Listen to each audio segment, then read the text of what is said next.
See, we're just rolling along here, and I try to fit these all into windows that will fit onto YouTube. So here we go, years 5 to 10 continued. We've actually jumped federal government level, Operation Clean House, TOTS, Department of Agriculture, or Operation Clean House Agriculture.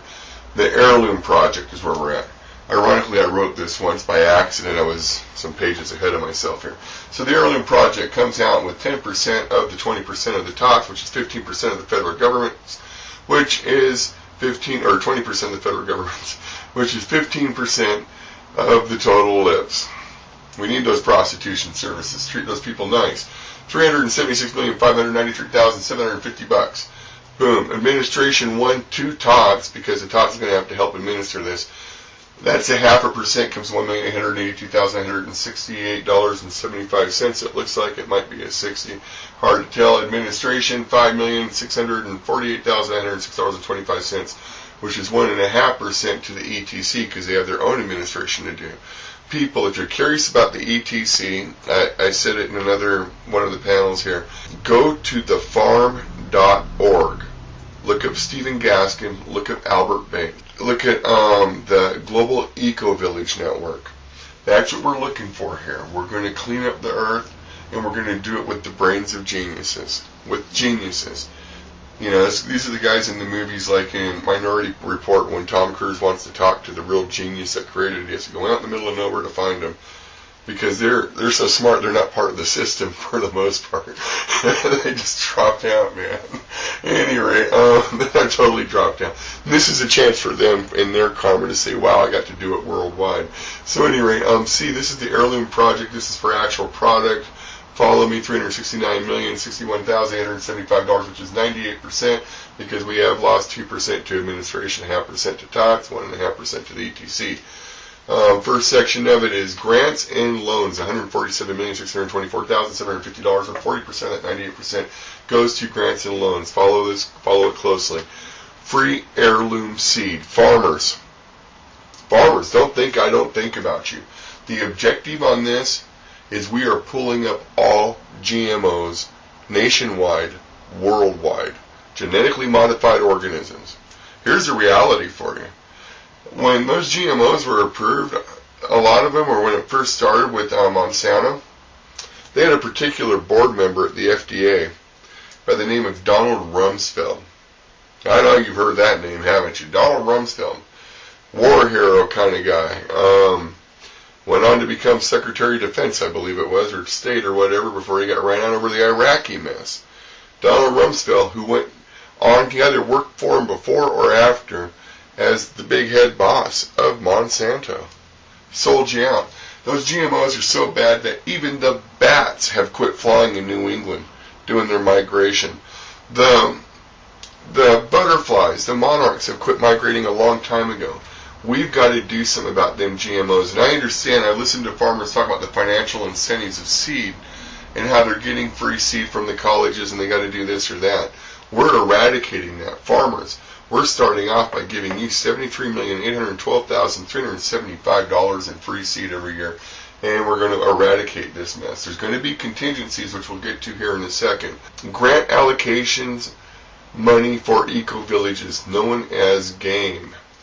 Okay, single-family game in a FEMA zone. This place has been slaughtered by one natural disaster.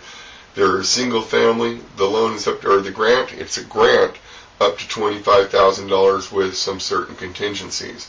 These are people, they just plain need the money. There's no real other criteria than the fact they've been slaughtered by a natural disaster. The next set are people who are not disabled, who are looking at upgrading to eco-villages, who need a grant and they're willing to match it at 50% funds up to $25,000. They're not disabled, they're not seniors, so we're doing a 50% match. If they want to cough up $1,000, we'll give them $1,000 to work on their farm if they do it this way, that way, or otherwise. So there's $7,381,237.50 in the bucket for them. 25% of that 20%. 50% went to the FEMA mess. Not necessarily FEMA, it could be a natural disaster, it could be a state natural disaster. I've heard a lot of complaints about FEMA, and we're going to try to help out a little bit with all of our friends. Okay, single families with someone who is disabled, senior, it's a single family farm. We have grants up there will go for these folks as high as $50,000. They do not need to match funds. It's all an ETC call, period. 15% on up. So $4,428,742.50 annually for these kind of folks. Now, there's going to be additional costs that are unforeseen by the ETC. They need some money off to the side. 10% of that 20% is $2,952,495. And this money is going to go to lawyers as much as anything. And the reason is these people are going through a lot of hassle to meet these criteria over here. And we have a war with GMOs. Why is there a spike inside gastrointestinal illness inside children? Why are children suddenly having acid reflux, much less all of us adults? Well, gee, you changed the food chain to the point that even bats won't touch it, you know? You'll wonder. And you're feeding this stuff to animals. Did you know 70% of our antibiotic budget actually goes to animals, to feed the farm animals, not to human beings? I really tripped on that. So here's the criteria. You must meet all ETC standards in order to qualify for any of this. Must be ETC approved. That means everything organic. That means doing it the ETC way. We're looking for alternative fuel sources, especially if you have dairy, egg, beef, poultry, pork. You must feed them per ETC standards. We're cleaning up the food chain here, people. We're cleaning it up big time. 3, or C in this case, you must swear to eradicate. It's C. Must swear to eradicate all GMOs, starting with your own place. That goes to those lawyers. Once we eradicate and it's certified eradicated, if somebody's GMO comes floating over the top, well, that was irresponsible of that corporation to let their seed out, wasn't it? And they need to be sued, and we're going to sue their butts right out of business. No more of this mess. D, you have to let a certain amount of your crop, and the ETC will determine that. I submit 20% would be a fair amount. A certain amount of your crop the first 7 years go to seed that the ETC supplies, the heirloom seed. And what's going to happen is you're going to supply 20% of that seed for free back to the ETC so that it can be redistributed as free heirloom seed. It'll take a while to get all that seed together, but the objective is once it gets going, once again you got all these farms, each coughing up 20% of a specific type of seed, we're getting rid of those GMOs. We're eradicating and we're returning farmers to farming the way God intended. The way God intended. If you have any questions, call your president.